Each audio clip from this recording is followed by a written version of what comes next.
안녕하세요, 여러분. 이번 영상에서는 2025년 5월 1일에 공개된 엑스포 SDK 53의 주요 변경 사항들을 순차적으로 정리해 보겠습니다.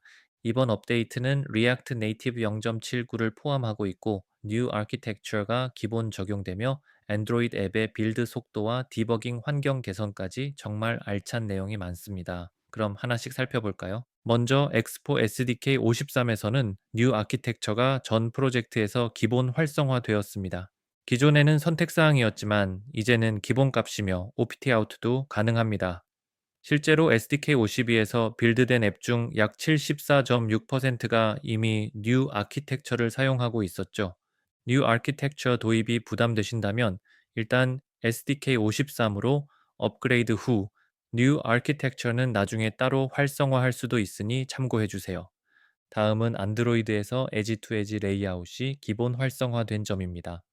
안드로이드 15부터는 오바웃이 제한되기 시작했고 안드로이드 16부터는 완전히 비활성화됩니다. 이에 따라 SDK 53에서는 엑스포고 앱과 모든 새 프로젝트에서 에지 투 에지가 기본 활성화됩니다. 기존 프로젝트에서는 옵틴 형식으로 적용되며 SDK 54부터는 모든 프로젝트에서 기본 적용될 예정입니다. 이제 백그라운드 패치 모듈이 사라지고 새로운 엑스포 백그라운드 타스크가 도입되었습니다. 기존의 엑스포 백그라운드 패치는 더 이상 유지되지 않고 최신 플랫폼 API를 사용하는 엑스포 백그라운드 타스크로 대체되었어요. 이 모듈을 사용하면 앱이 백그라운드 상태일 때 업데이트 확인이나 데이터 정리 등의 작업을 예약 실행할 수 있습니다. 안드로이드에서는 워크 매니저, iOS에서는 비지태스크 스케줄러를 사용합니다. 이번 SDK에서는 또 하나 중요한 변경이 있었죠. 바로 메트로 번들러에서 package.json의 export 필드가 기본 활성화된 점입니다.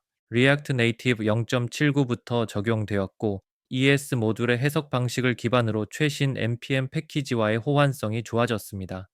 다만 일부 패키지에서는 듀얼 패키지 하자 같은 문제가 생길 수 있고 필요할 경우 metroconfig.js에서 안정성 enable 패키지 exports::flow로 설정해 비활성화할 수 있습니다. 그리고 정말 반가운 소식입니다. 엑스포 아우디오가 안정화 버전으로 출시되었습니다. SDK 52에서 베타 버전으로 먼저 선보였고 이번 SDK 53에서 공식 안정화되었어요. 성능도 향상됐고 API도 더 간결하게 개선되었습니다. 여기서 한 가지 참고하실 점은 제가 과거에 엑스포 아우디오 모듈에 PR을 올린 적이 있는데요. 당시 안드로이드 빌드에서 .mp3 같은 오디오 파일이 번들에 누락되는 이슈가 있었습니다. 이 현상은 0.4.4 버전에서도 동일하게 재현되었고 이후 버전은 아직 테스트해보지 못했습니다. 안드로이드 빌드에서 오디오 파일이 정상 작동하는지 꼭 확인해 보시길 바랍니다. 다음은 엑스포 맵스의 알파 릴리스입니다. 기존 타지도 라이브러리들과 다르게 jetpack compose와 swift UI를 기반으로 구현되어 있으며 안드로이드에서는 구글 맵스, iOS에서는 애플 맵스만을 지원합니다. iOS 17 이상에서만 작동하므로 호환성은 꼭 확인하세요.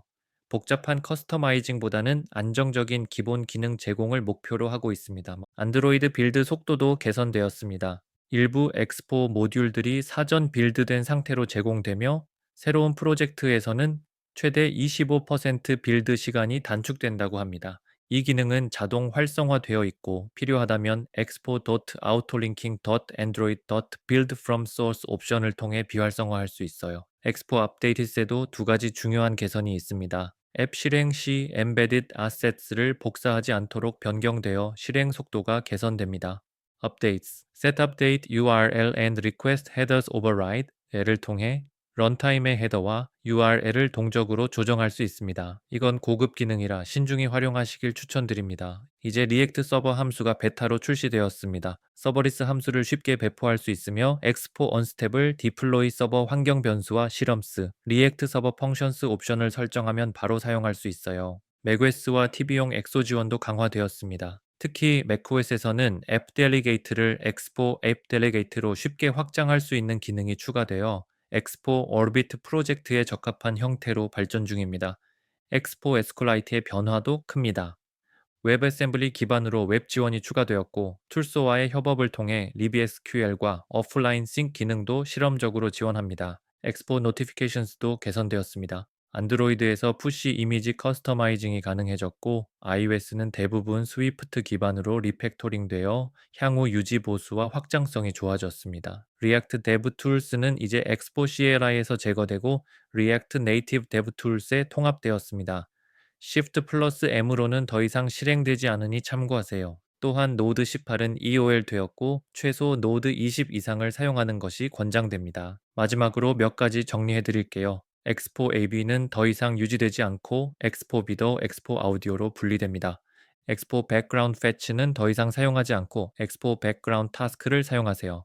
JS 엔기네 JSG는 더 이상 권장되지 않으며 JSG를 계속 사용하고 싶다면 React Native Community JavaScript Core 패키지를 별도 설치하셔야 합니다. 안드로이드 딥링크로 안드로이드 패키지 네임을 자동으로 추가하던 기능도 이제는 제거되었어요.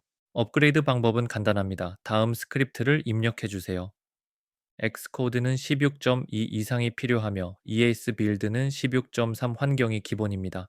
이번 엑스포 SDK 53 릴리스는 정말 많은 변화가 있었고 대부분의 변경 사항이 실사용에 있어 직접적인 도움이 되는 내용들입니다. 특히 안정화된 엑소 오디오, 향상된 빌드 속도, 그리고 강력한 에지2에지 지원은 주목할 만합니다. 이번 영상이 도움이 되셨다면 구독과 좋아요 부탁드리고요. 다음 영상에서는 SDK 54 프리뷰를 함께 살펴보겠습니다. 감사합니다.